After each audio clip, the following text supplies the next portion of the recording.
Top of the news this hour, interest groups reject government's approach to dealing with illegal mining following Lands Minister indicating a declaration of a state of emergency not likely an option. Also, there's a growing pressure on Electoral Commission to allow a forensic audit of the current voters' roll. We have details.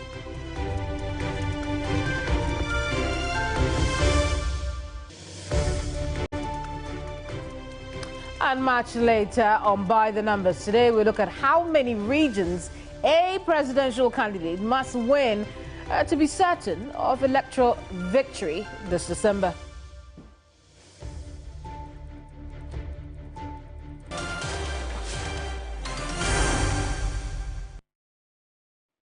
It's a beautiful afternoon. Hello there. Welcome to News Central. I am Mawuena Egbeta. And I am Keminni Amanor. The news starts now.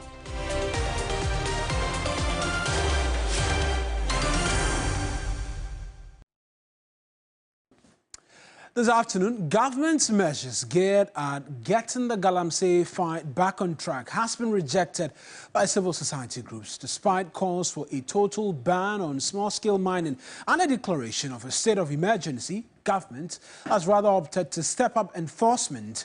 We'll hear from the Minister for Lands and Natural Resources shortly, but first, a look at the demands from the CSOs, and that's going to come up on your screens right now, where, amongst many other things, the statement as issued by CSOs are demanding a declaration of a state of emergency, abrogation of concessions overlapping river buffers, abrogation of entry permits allowing access to globally significant biodiversity areas, repeal of law allowing mining in forest reserves. Presidential candidates should publicly declare their total support for the crisis response.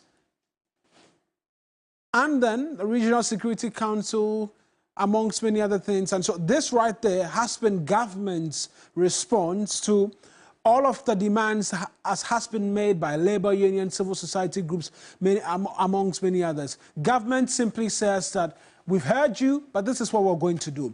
Our regional security councils mandated to intensify enforcement actions. That's the first thing we're going to do for you. Task the regional security councils and regional ministers to intensify enforcement actions. And also the Minerals Commission to ramp up establishment of community mining schemes. Just two from the Lands and Natural Resources Ministry from that statement issued yesterday. Well, the minister himself maintains so much work has been done to deal with illegal mining. We've traveled this journey and we are here. I want to very respectfully submit that considerable work is being done when it comes to the issue of tackling small-scale mining. And that work has been done on two major pillars. The reformative effort, which is reforming the sector, and the enforcement mechanism. And these two approaches have been established globally as the best known approaches of dealing with illegalities in the extractive sector. Well, the minister, rather, has also been speaking to the subject of banning the activities of small-scale miners. He says that that could have potential dire consequences for the Ghanaian economy. A state of emergency that is within the bosom of the president, but I find that to be a far-reaching, really, a very draconian measure to take. And so we will engage them. And we will have this conversation. And I believe out of that, we may be able to come up with some consensus which we can work with. So I'm reluctant to give a definitive position on this matter. I think the discussion should go on. And I think that at some stage, the country will come to a consensus on this matter. But it's not as simple as ban small-scale mining, all forms of small-scale mining. I think that the repercussions may be a lot. I mean, as I said, and I keep repeating it, the collective action is what is required, all of us. As the Lands Minister Samuel Jinapor speaking there on the subject of reinforcing the existing laws to ensure that the lands and river bodies are safe. That is up for interrogation. We're speaking this afternoon to Dr. Victor Dokes, a security consultant and a lecturer at the Kofi Annan International Peacekeeping and Training Center. I mentioned he's joined us via Zoom this afternoon. Let's speak to him. Doc, I appreciate that you could speak to us. Do you get the sense from government's response that a more effective response regime is to be rolled out this time around to bring the situation under control? Thank you very much, and good day to you and our listeners. From the question and then listening to the Honorable Minister, I honestly, personally don't get the sense of that national agency in this regard, because listening to him, he talks about enforcement. The rules were there. The rules have been there. But what happened? Even with the Stop Galamsey, operation that started, the rules were there, but never enforced. If they were enforced, per his narrative, as considerable work has been done, then we will not be in this situation. We will not be seeing the results we are seeing now. So personally, honestly, I don't think there is any sort of agency to this crisis we are having now. In terms of the response that many have asked for, he says that regional ministers and the Regional Security Council has been taxed, has been doing the job already to start off with, and they are tasking them to go a step further in enforcing the rules. Based on the assessment you've just done, should we still be expecting the enforcement to be coming from a regional level, which is the argument the government is making, or we should be seeing it from the top, the president? The enforcement should come from the president, the top. Now, you were talking about the regional ministers, Rexet and all that. They were there, okay, when we had the first operation. Was there no collaboration in that regard? That's the question to ask. That operation was declared from the top, and we even saw the results, okay? Now, going regional, I don't see it as being effective or will yield much results. Because one, we're talking about the same militarization of the process. You're talking about regional ministers, MCEs who formed the RECSEC, okay, NUSEC, who knew the problem existed, but then what actually did they do? So now it's just probably to say, okay, my people, calm down, let's see what can be done, and then we go for it. But I don't really see any agency in this issue. Right. RCSOs are calling, private entities are calling, academia is calling. It should come from the top. Coming from the top suggests that this latest assurance from the get-go will be a failure. Come again? I'm saying that based on what you're telling us, this latest assurance we're getting from the government that regional ministers are expected to enforce the clampdown on illegal mining activities, it's a failure from the get-go. Yeah, it won't yield much result because now look at the dynamics. We're in a political season, okay?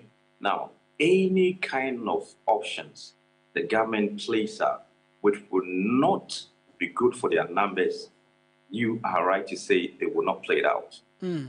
It's just being safe, okay? Now, than to come from the top. When it comes from the top, the quantum, the authority, let's get this straight. The state has the power and authority to clamp down on this illegality. Now, when you equally say the ministers should do this kind of work, yes, they will. But the magnitude of results that we are looking for, okay, we expect, the citizens expect that the head of state should come out and then declare if they have a problem with the wording, national emergency. There are so many words, national crisis, or whatever. If the state of emergency is something that they don't want to hear or people don't want to hear, we can have a wording for it. But the issue is, how do you hold every activity with regards to illegal small-scale mining, go to the drawing board, have a national dialogue. That is what we need. That is what is lacking. Right. Have a national dialogue and include more civil society organizations. And the first opposition, this was not included. That's why you saw the heavy militarization of the process. Involve the CSOs, the grassroots, the citizens in the towns, the chiefs and people. And then now you have a national dialogue. Everybody understands. You go on a massive sensitization, education activity. And then now you can say you are enforcing the rules which already exists. And then now when you enforce the rules, those who are found culpable should be punished according to the law. Right. This is what we are lacking. Right. Doc, appreciate that you could speak to us this afternoon. That's Dr. Victor Doke speaking to us this afternoon in relation to what it is that we've seen from the government in terms of a response. The general reception of that particular statement, first of the statement from the Lands Minister and his subsequent address with the media, has been unsatisfactory, but it does appear there's a bit more from civil society groups this Absolutely. afternoon. We want to connect with the people on the ground now. We'll go up north where Christopher Marco is on Sambai. We hear that the CSOs there are also intensifying the call for a total ban on small-scale mining and complete, end to illegal mining as well. Christopher, talk to us about these CSOs and what else they've been telling you. Yes, so basically, Keminni, what the CSOs are saying is it's about time that we understand as a country that we have failed in the fight against small-scale mining or illegal mining. And for us to make conscious efforts to understand the fact that we are destroying the environment, we are destroying water bodies, and that it is about time we put a stop to it. So they are calling for government to, as it were, declare a ban, a total ban for that matter, on all forms of illegal mining, small-scale mining in the country. Because right now, because there are people doing small-scale and community mining, people feel reluctant to even go to people from other communities to go to these areas to engage in same activity, all in the name of small-scale mining. And so why don't government stop every other form of mining so that our water bodies will be safe and our environment will be safe from destruction? Let's take a listen to what some of them have actually been saying. For us as a nation, we have totally failed in the fight against galamsey. We should accept it and know what to do, because it's a total failure. It's a total failure because I think there's some serious services when it comes to the fight against galamsey. If authorities or if people in authorities are not part of it, why can't they fight it? Chiefs are part of it, MPs are part of it, leading members of political parties are part of it, so they cannot fight this fight for us. I think as Ghanaians, we should just name and shame and call a spade, and call on the president to sack any minister or any MP who is a minister and there is galamsey in his territory. It's not fit for purpose, because you are doing this to kill people. Now, they are saying in I've forgotten the year, maybe we'll start importing water. Can you imagine Ghana importing water? How many people can even afford the water that will be imported? So which means we are killing ourselves slowly. Let me tell you one thing. People are interested in money. The rate at which people want to be rich at the detriment of the people of the country is unprecedented. It's unprecedented because they just want the money. They don't care what happens to them. And then, some of them have no sense of shame. They know galamsey is happening at their backyard. But they'll come and sit on television, we are fighting galamsey. Which galamsey are they fighting? People are saying the Chinese have invaded our country. The Chinese doesn't know our forest. They have collaborators in this country. So even if you arrest the Chinese, you have... And it came out clearly that the Volta River that runs through Burkina to the northern part is polluted with mercury. And we all know mercury is banned. It's banned for mining using referencing the Minamata Convention with banned mining.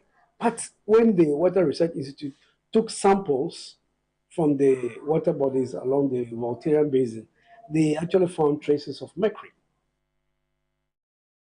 Christopher, we have just heard from these CSOs who are making that definite call and adding their voices to that call to action to put an end to unethical small-scale mining and an end also to illegal mining. But a lot of times when we've spoken about the menace, it's been concentrated in the southern and middle belts of the country. How devastating, what is the, how widespread is the practice in where you are in the northern part of the country? So, Keminni, it's very serious, especially when you come to the Savannah region, the western part of the Savannah region, that is the Bole enclave, the Dollar Power, the Tinga, and other communities within the Bole district. Now, you move to the Upper East region and some parts of the Upper West region is very, very serious as well. But that of the Savannah region, what we are experiencing in the southern part of the country is gradually creeping into the Savannah region. For instance, the destruction of water bodies. You look at the Volta Lake around the Intereso area heading towards the Bui Dam area. It is becoming a hub for galamsey activities within that enclave, Bamboy, Intereso, on that Volta Lake. And so it is imperative for government to take that bold decision that, look, let's put a ban on illegal mining so that we can protect these water bodies and the environment as well. Keminni, I must say that it is very serious because of the earlier fight on illegal mining in the southern parts of the country that we saw, excavators were seized and all those things. Most of the youth, most of the people who were in the south engaging in illegal mining have migrated to the Savannah areas to engage in illegal mining. So the population in mining communities in the Savannah region is becoming... Well, listen, that connection wouldn't let us have our conversation, but he's just been telling us that it would appear, because the fight is intensified, or over the years it's intensified, on the southern belts, in the mid belts, people have moved over to the northern belt, and galamsey is really going on strong there. We'll get more from Christopher perhaps in later broadcasts, but some of you here in Accra who are widely and wildly really impacted by the activities of illegal mining and unethical small-scale mining in this country have also been speaking to us about this. Take a listen. That he has to bound the galamsey that is going on because it's actually polluting the environment, and then people who are living within that area are actually breeding a lot of diseases, which eventually will be a burden to the country. So I think the government should sit up and make sure that he bans the galamsey, and then probably come back and review it, and then put a mechanic in place in such a way that our water bodies will not be destroyed. Within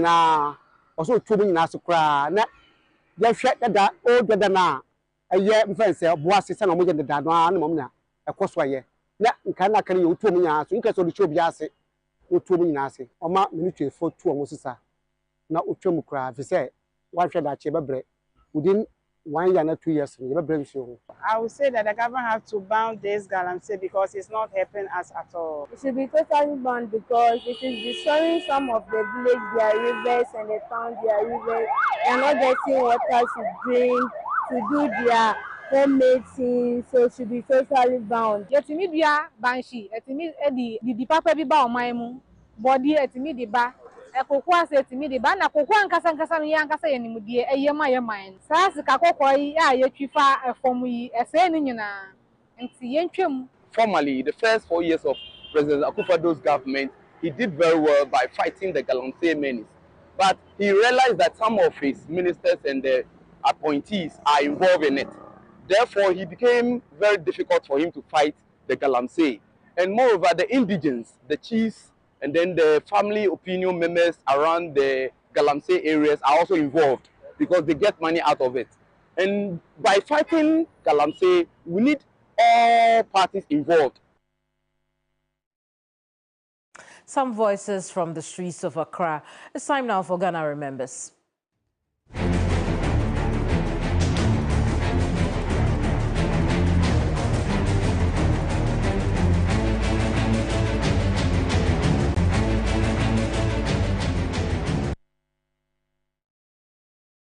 For more than 2 weeks, all who matter here in Ghana have added their voices to the calls for a drastic measure or measures to deal with illegal mining.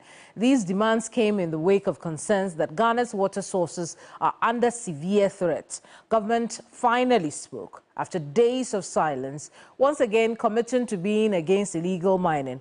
But more than 7 years ago, you recall, the leader of the nation put his presidency on the line. I took the decision that that would be a betrayal of the trust that the Ghanaian people put in me on the 7th of January this year.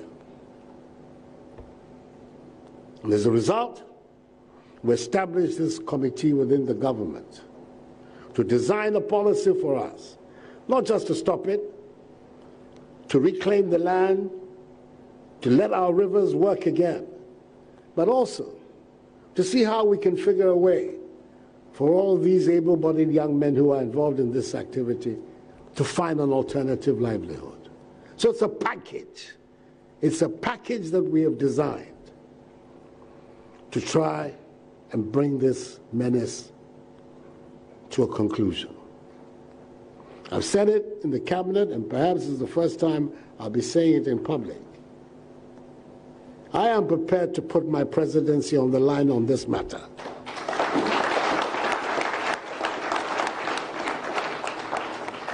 I've heard it being said that I should be careful. Many of these people voted for me, and if I continue this exercise, perhaps they will not vote for me again. If by the grace of God I'm in a position, my party allows me to go again, and I have the health and everything to go again, that I'll not get it again. And I'll say to myself, well, this is a choice that all of us have to make as human beings. You do what you think is right, or do you do what you think will allow you to get along? I think that you do what you think is right. That is what you're required to do. But did he do what is right? The presidency went on the line, but so did our lives and our very existence. All you have to do is look around at Ghana's water bodies and forest reserves to appreciate the extent to which this pledge has not been fulfilled. Yet the Lands and Natural Resources Minister, Samuel Abu-Jinapor, maintains the president has lived up to this pledge. When the president said he's put his presidency on the line, what it meant and what it means and what it means everywhere in the world is that even if it will cost him his presidency, he will pursue the measures he set out to pursue to protect our country. And that is exactly what he's done, and that is why he had to pay a price for it politically and electorally in the year 2020 elections. The jury isn't out on this one because there is a verdict right before our very eyes. That's it for Ghana Remembers.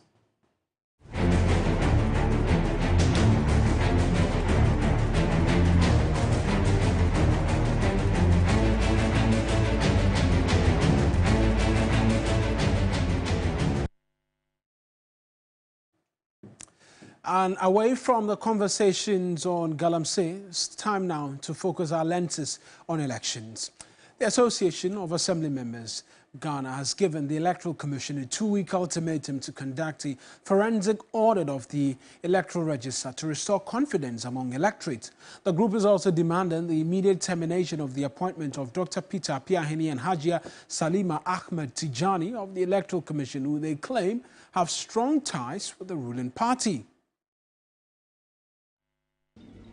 Hirelings of the NPP in electoral commission are the ones behind all these things. Wow. So that is why we are calling for the termination of their appointment and the electoral commission to equally do a forensic audit of its voters register.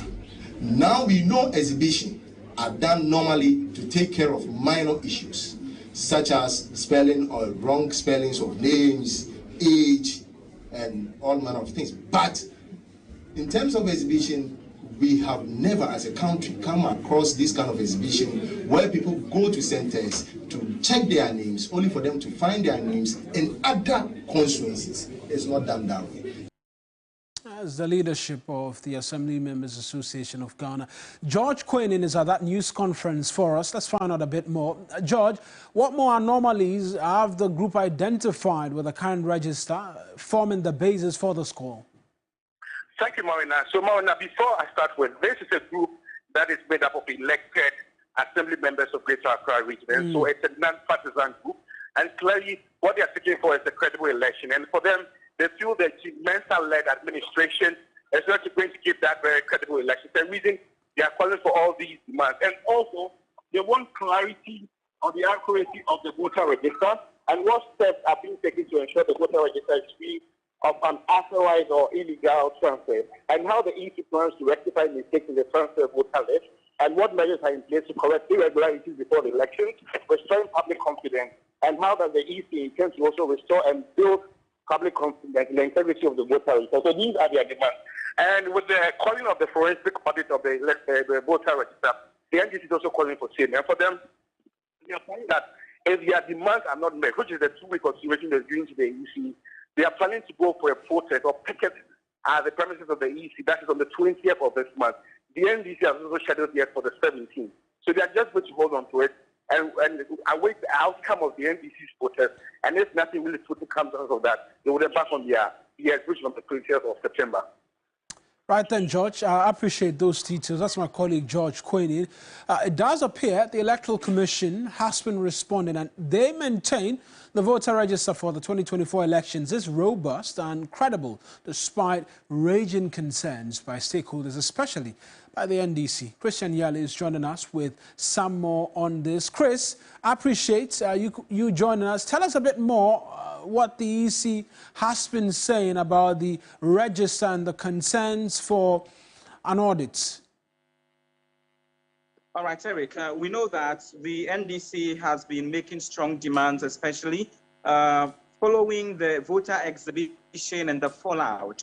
We've spoken about 38 illegal transfers that happened from Tamale South, Sagnarigu to Pusiga, which the EC says it has been able to reverse all of them due to its built-in system that checks all of these, malpractices. But the NDC has, over the period, maintained that when you go to other parts of the country, they mentioned, for instance, Ejumakun, Eyan, Esiem, for instance, where over 3,000 illegal transfers took place, which the EC somewhat acknowledged in one of its news conferences, but said that it has put together measures to ensure that these do not occur.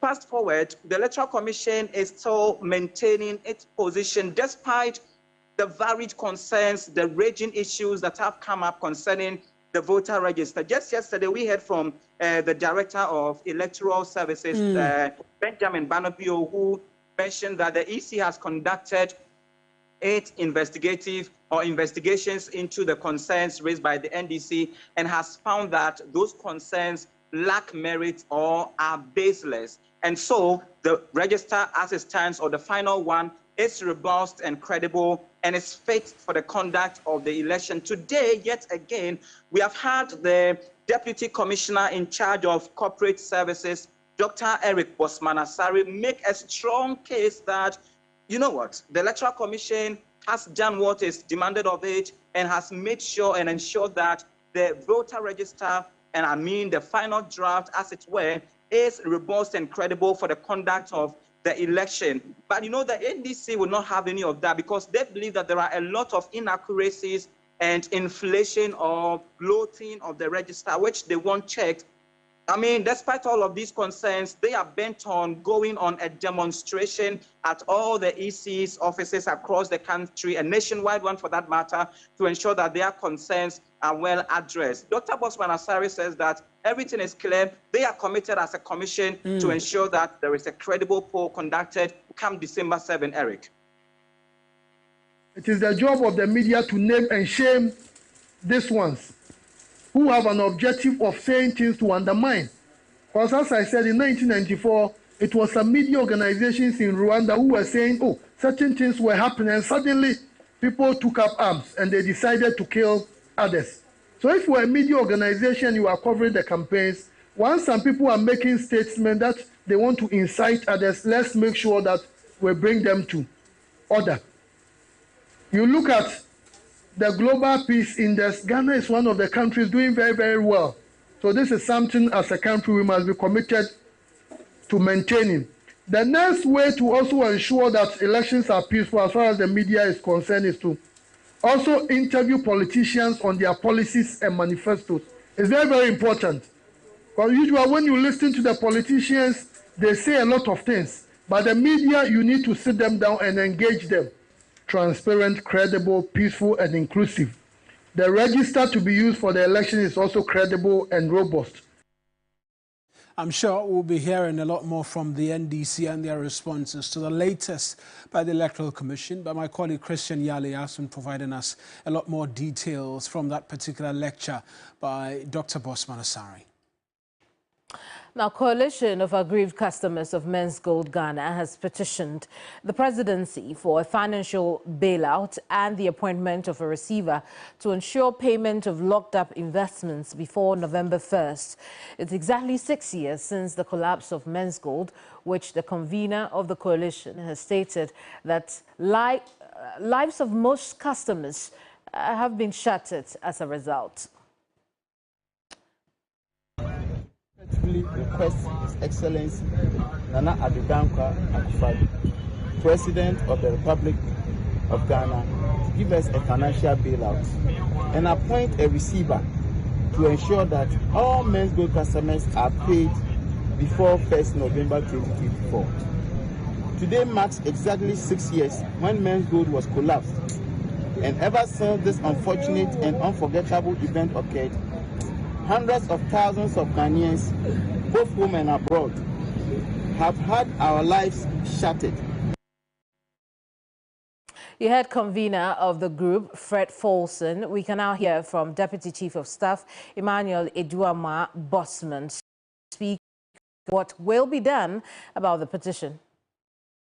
Indeed, on the face of it, it's a very laudable proposal. You came here with a suggestion of a way out. 6 years, honestly, is quite a long time for us to find some solution to this issue. I'm particularly delighted that you said you have cooperated with the Attorney General's office so that the parts that have to do with the legal regime is upheld. This is clearly a passionate appeal to the President to come to your aid. I will convey the sentiments as expressed here exactly as they are. And knowing the President, I'm sure he will act.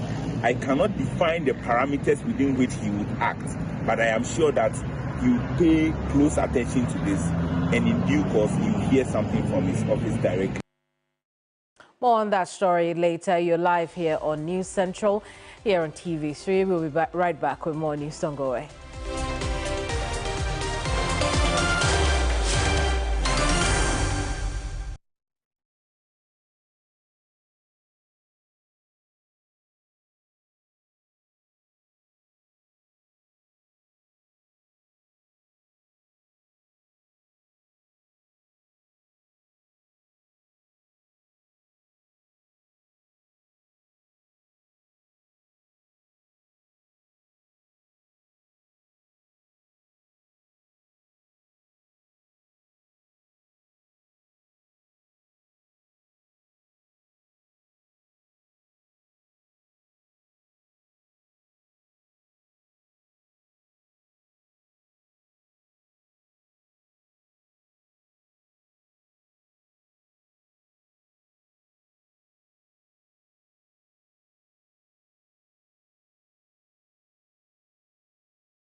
August deadline to evacuate the occupants of the building on their plot. It's been about 2 weeks and they are demanding action to address their unresolved issues. Irama Smith is joining us live from the Western region with a bit more. Irama, quite thorny subject. Give us a picture of the shape of the protest and what's been happening. Right, so about 68 households at Appiatse are feeling uncertain about their plight, because you will recall that about 5 months back, the Vice President was at Appiatse with the Sector Minister Samuel Abu-Jinapor to commission the first phase of the redevelopment project and also cut sod for the third phase. These households are those that had structures on their plot of land, and these plots were taken over and rebuilt for others to occupy. They were, however, promised that they would also be given their accommodation. However, even though the sod has been cut, they have no idea when this project will begin. And that is the crust of the matter. Right now, they feel ignored, they feel frustrated, they feel disappointed. So this morning at Bogoso, they walked through the streets with their placards in a demonstration that they had headlined, "We want our homes, we want our lives back." And some of the placards read, "Phase 3 victims, united we stand for our rights.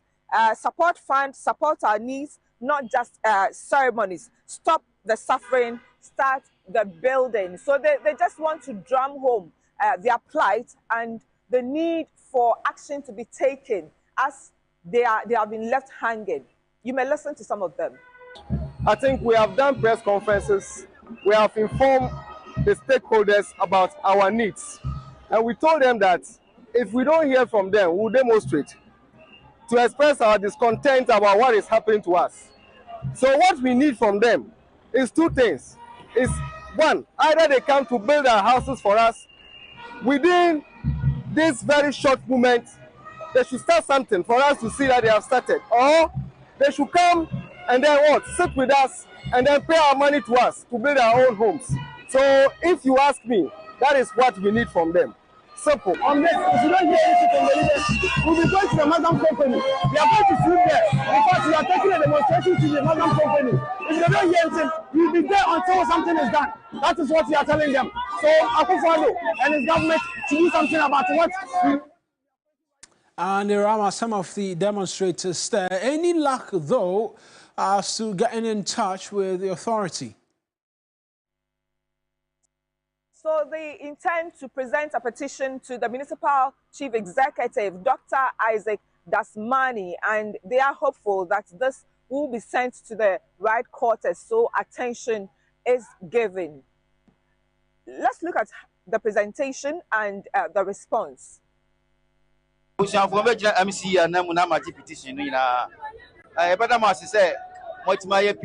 demonstration. Appiatse na aban so abon homodin ye Appiatse reconstruction otu anamon phase 1 omotimi awia nipa titi wo sisi phase 2 so aban abon homodin a victims ni na omo sika kakra omo de sisi omo dan aka phase 3 na mpanyfo sisi oba kwa adware na ocha na osisi no ho enti ye besere mo phase 3 no munya motre ye behwe se aban animanu ya botu ho anamon na mo ye be ko ba tra amatima ye adwuma amagana atima tumpon die besere mo amunya botre petition na mo dia bani na dokoba bia ese ko yewura MC watu kwan oba mediba ma no na anamo ese otu ho no watima tunu watu ho na phase 3 no atima ba yakra. That's Dr. Dasmani, is the MC for the area. Earlier, my colleague Irama Smith providing details there for us.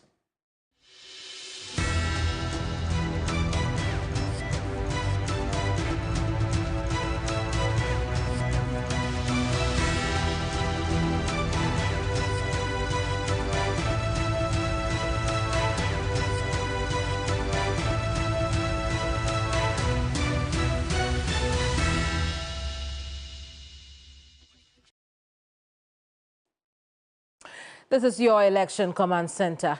Now, flag bearer of the NPP, Dr. Mohamed Baumia, has appealed to the electorates of Lejokuku to vote for him for new ideas and initiatives to spearhead the development of the country. Daniel Opoku has been traveling with the Vice President. He joins us with a bit more on this. Daniel, bring us up to speed with the Vice President's engagement with electorates and what the reception has been like so far. Right, so good afternoon to you, Keminni. The Vice President this morning, his first port of call was at the Lejokuku constituency, where he met some party electorates and party faithful. He also engaged with the Muslim community and also interfaith groups. And basically what he was telling them was for them to vote for him, and also wrote up some of the major policies in case they vote for him to come to power. He talked about the national health insurance, which is likely to be reviewed under him, and a lot of investment done into that area. He also emphasized on the seed and total education sector, where government has spent in excess of 7 billion Ghana cedis in the seed sector. And most importantly, when he moved from there, he went to the special nursing training, nursing and midwifery school, which was built by President Kufuor in 2008. They have a population of over 100. And the cardinal issues that he raised at the place has to do, one, with the delays in the payment of nursing training allowances. You know, it has been in arrears for some time now.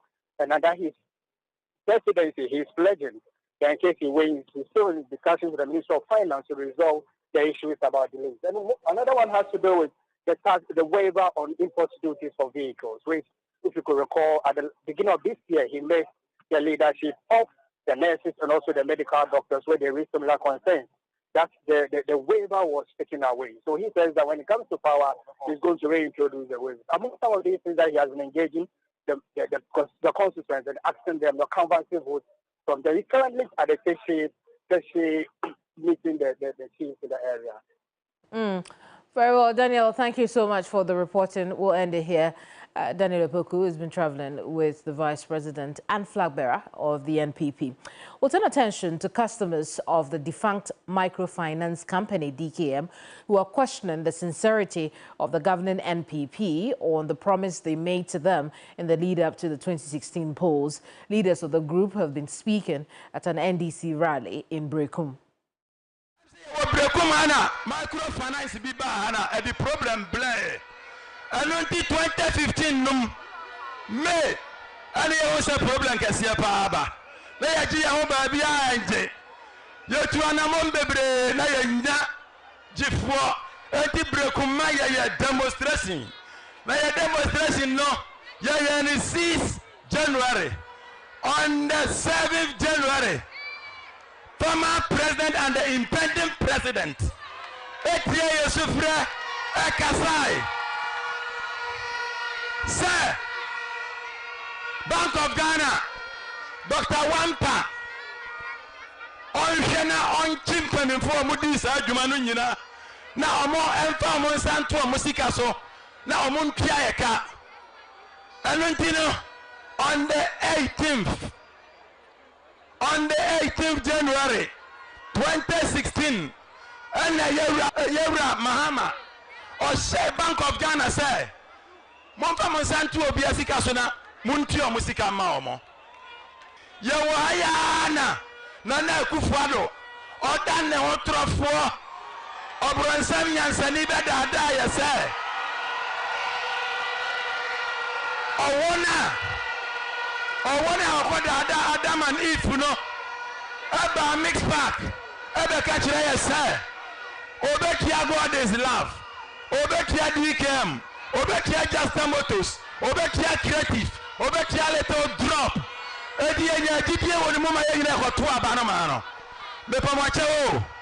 Apart from the President Mahama, Emma Kwaya, Omosha says Omotia DKM, no. Why not in Saka Free, other institution no be all. Sankrofon Omudi God is love and Nimne. DKM and Nimno. Yamadinum DC.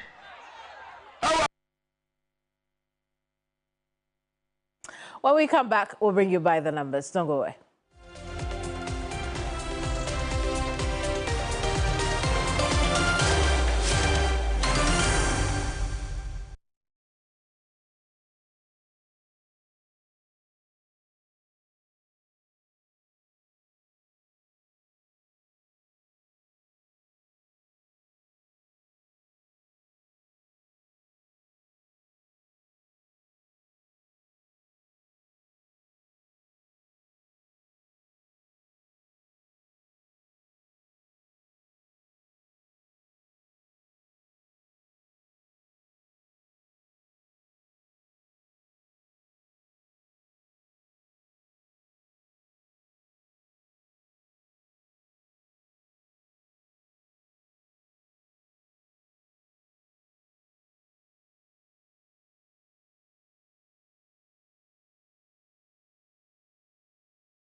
Today we're cramming the numbers and we seek to answer a simple question.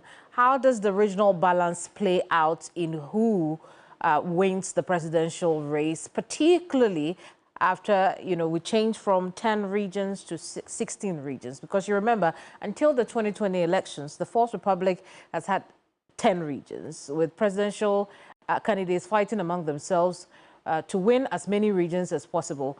But then it has changed from then up until now, and we're looking at it with the numbers, right? Absolutely. Indeed. So what can you tell us? I see you have a really beautiful, is it a graph? What do you call it? But I don't know. Yes. It's a something, right? With numbers on it. With numbers on it. And so, like you said, we've had 10 regions, and so it was quite simple to do the math in terms of a percentage, how much each eventual winner has had to win, or how many regions they've had to win. And we're going to draw simple circles here for you. This and this. The only outliers between 96 and 2016 where there wasn't an out winner in terms of a one-touch victory, indeed, as we've seen in the history of the Fourth Republic. And that was in 2000. That's the first runoff when the late Professor Evans Atta Mills was the candidate of the NDC, was going up against the eventual winner, J. Kufuor. In that particular race, the regions were split, 5 each, and they had to go into a runoff. And so in the runoff, we saw that J. Kufuor managed to just nick it by winning 6 out of the 10 regions, would put him at 60%. Obviously, this is like the only time ever really where we can confidently say any presidential candidate will be able to win 9 out of the 10 regions then. But fast forward to 2004, the story remained the same. You had to win at least 6 regions to emerge victorious. And that's what J. Kufuor did in 2004 as well. In 2008, where there was another runoff in the Fourth Republic, this man and our current president led that race, but had won just 4 out of the 10 regions at the time. And yet, he had not done good enough business because he was in the lead with just 4 out of 10 regions, but had not got the 50+1, which is the requirement upon which a victory can be declared on your behalf. But interestingly, all that and more changed. He lost 2 out of the regions which he had won in the runoff in 2008 with Professor Evans Atta Mills eventually coming up from the 6 which he had and clinching 8 of those regions. And it continued in the 2012 elections as well. John Mahama winning a first-time victory, one touch like we like to call it, 8 regions as well. And then President Akufo-Addo in that 1 million plus difference in votes in 2016, also doing it with 6 out of the 10 regions which we've had. So since the 96 elections, or you could, by a stretch, go to 1992 as well, there's been some level of consistency. If you do above 60%, you're more often than not guaranteed to be headed towards the seat of government. Indeed. I mean, and when you look at the trend that you have just shown us, it would appear that, for the at the time, for the NPP to be in the lead, they would need to win at least 6 regions. But it's not the same for the NDC, who's won the highest number of regions in any election between 1996 and 2016. They've had to win at least 8, because we've seen them with 8 and 9, and even in some cases, they didn't still win the elections. Absolutely. Of course, there are some nuances with that. But go on, I see that you're showing us something else. In 2020, all of that changed because the dynamics in terms of the regions as well changed. We had 10 regions since 92 up until 2016. That changed in 2020 when the regions were increased to 16. And with the coming into force of the new numbers, an additional 6 regions, it means the dynamics has changed as well. And so, if we look at this graph, you can see clearly that, look, the president, Nana Addo Akufo-Addo, winning a first-time victory, managed to do it with 7 out of the 16 regions which we have. Wow. But the devil is in the detail, because John Mahama won 9, out of the 16 regions which we have, but in that election he lost. In that election he lost. He won the most regions, but didn't have the most votes. And that is as a result of the regions. We've always known the Bono region to have been a base. Now it's been split into 3. We know the Western region as well, which was a swing region as well, has been split as well. Here's the case. The 60% argument which we can make now doesn't appear to be one that will stick going forward, because it does appear that if you take the Ashanti and the Eastern regions, those are huge voting blocks for the governing New Patriotic Party. In fact, that has a surplus of 1.2 million alone in the Ashanti region for the governing New Patriotic Party. And so it means that the NDC going into this election cannot just be making the argument of we've won the most numbers, whilst the NPP as well will not necessarily be seeking to make the argument of we've won the most regions, but maximizing votes in the Ashanti region, Eastern region, and possibly doing a good enough job in the swing regions as well, which have continued to be a strong indicator as to where the voting intentions of the Ghanaian people lie. And so for the NDC, they must,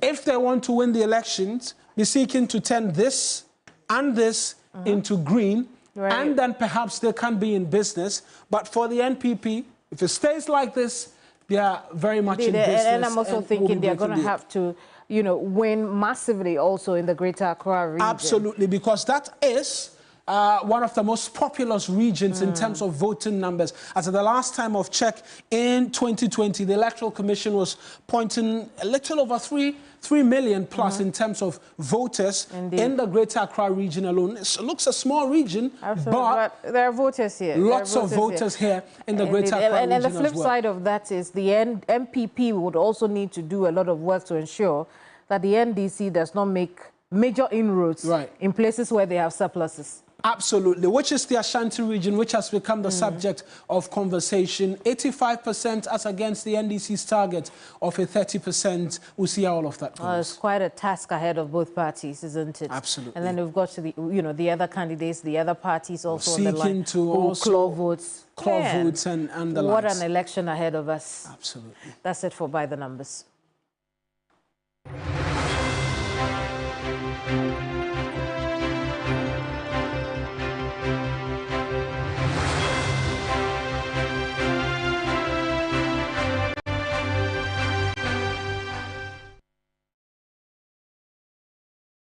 And so that is it. We here at your Election Command Center promise to bring you nothing but the best in terms of this election coverage. And Keminni, you want to add a bit more to that? Well, not really, except to say that, listen, it's about 86 days to December 7th. Ain't you never close? And listen, we are promising you wonderful coverage, as you have seen already. But it's time for us to go. My name is Keminni Amanor. And I am Mawuena Egbeta. Up next on your television, The Afternoon Show. It sounds like we don't want to go today. Let's go.